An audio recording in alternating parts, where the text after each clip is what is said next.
ঢাকাই চলচ্চিত্রের আলোচিত ও জনপ্রিয় অভিনেত্রী পরীমণি। বর্তমানে তিনি ঢাকায় নন, আছেন প্রিয় সমুদ্র শহর কক্সবাজারে। এবার উদ্দেশ্য শুধুই ঘুরতে যাওয়া নয়, বরং একজন কাছের মানুষের জন্মদিন পালন। পরীমণি নিজেই জানিয়েছেন তার ম্যানেজার তুরান, যিনি পরীর পেশাগত জীবনের ছায়াসঙ্গী, আজ তার জন্মদিন। তাই হুট করে কক্সবাজার উড়ে এসে তুরানের জন্মদিনটা পালন করছেন পরী। কিন্তু শুধু জন্মদিন নয়, সমুদ্রের ঢেউ, বালির মাটি আর 2 সন্তানকে নিয়ে এক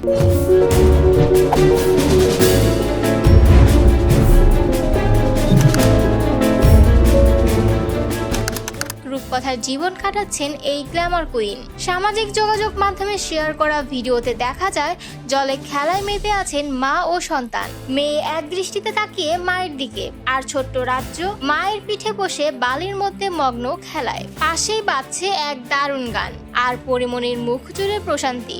ভিডিওর ক্যাপশনে লিখেছেন, এই এক রূপকথার জীবন আমার ডানা দুটো, আমি তোমাদের নিয়ে পুরো পৃথিবী উড়ে বেড়াবো, দেখো।